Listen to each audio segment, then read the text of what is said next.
I bring you greetings from our leader, my boss, our boss, and His Excellency, the Executive Governor of Taraba State, Dr.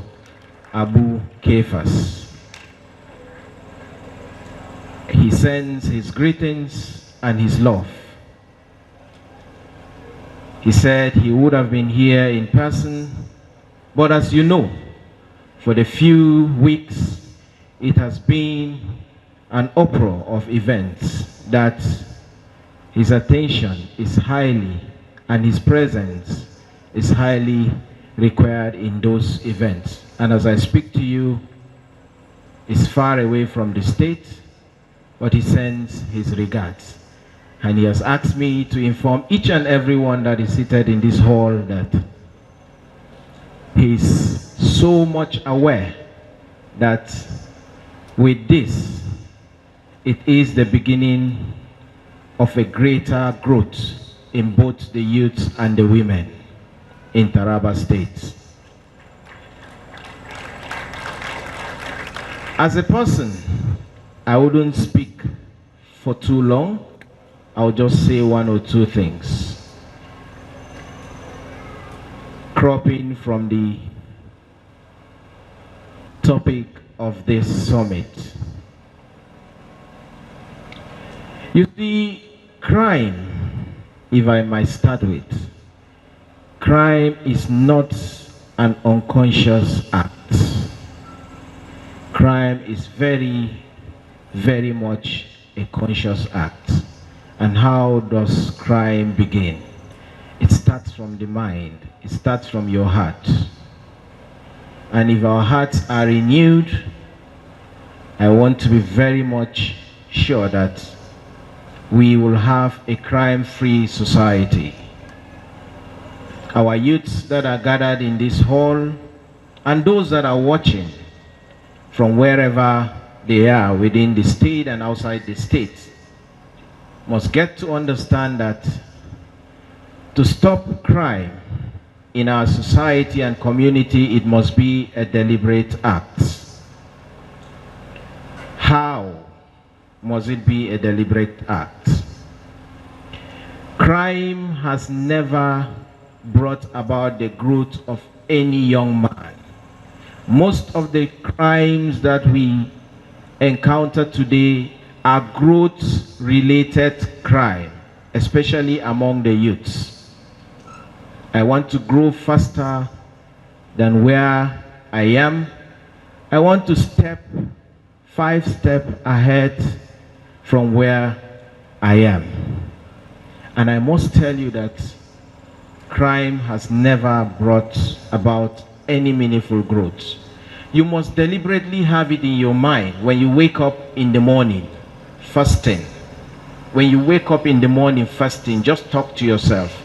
Tell yourself that today I won't be provoked by anything. I just want to be happy. Start creating the happiness within you. I just want to be happy. I just want to get my daily bread and I am very okay. And as soon as you begin to have this mentality, you begin to see crime as crime.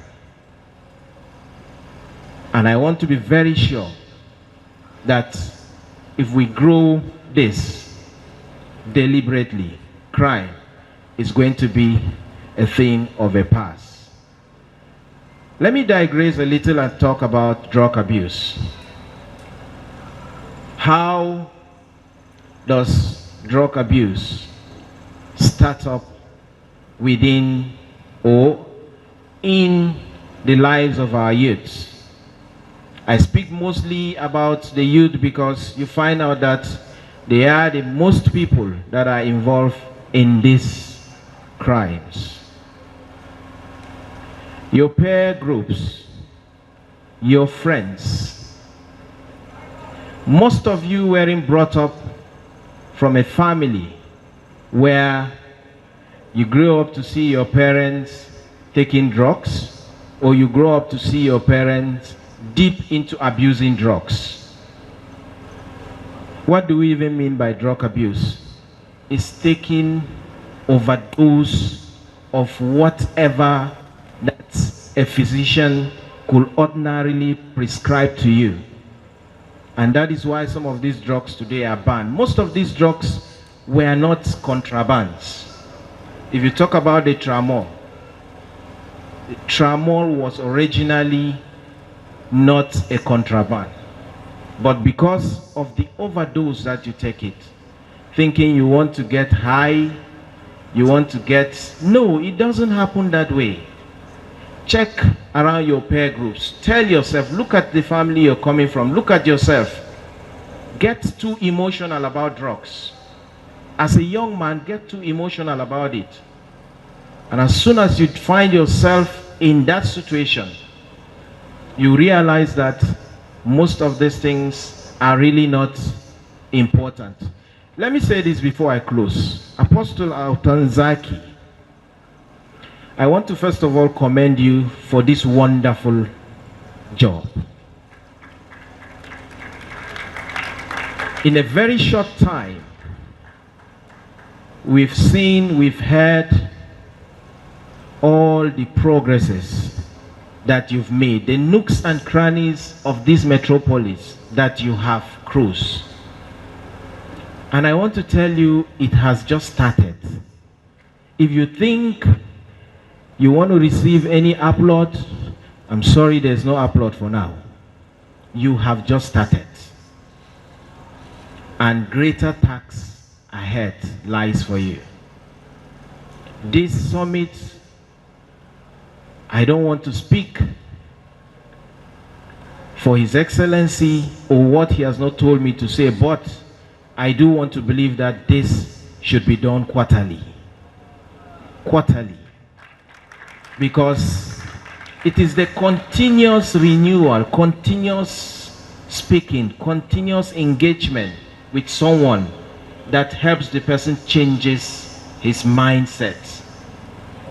So I believe with the continuous or with the constant or with the engagement, it will happen. And I want to say this. Forgive me, I think the head of the correctional center is here, or the NDLA. Permit me to say this. Some of the crimes or some of the drug abuse related cases that are being taken to the correctional centers, I think they are not meant for those places. I want you to start thinking, Apostle, of a rehabilitation center. A rehabilitation center where these people can be cropped and taken to, and then continually trying to see how you can rehabilitate them. Because I understand that, I'm sorry to say this, I know I'm on camera, but I want to believe that some of the people that are taken to the correctional centers, formerly known as our prison, comes back worse than they went. And if we need to start doing something to change the situation on ground, then we have to start doing the things differently. Finally, I want to let you know that from the legislature, we are going to stand by these programs, and if there are places you want us to come in relating to laws that will strengthen this movement on the youth and women angle, please never hesitate to knock on our doors. We shall always be ready. We shall always be there to listen to you and to make sure that we work with you for the betterment and for the growth of our state and our entire citizen. Lastly, I want to admonish all of us that have found ourselves here. We are not here by mistake. As we go, we should not forget that it is the task of everyone seated here to be part of those campaigning for this program. We should be part of those campaigning against drug abuse and crimes in our community. I want to believe with so doing, we shall one day wake up to find out that we don't need securities to guide us. We don't need securities in our roads. We don't need securities around our homes. Thank you very much, and God bless us all.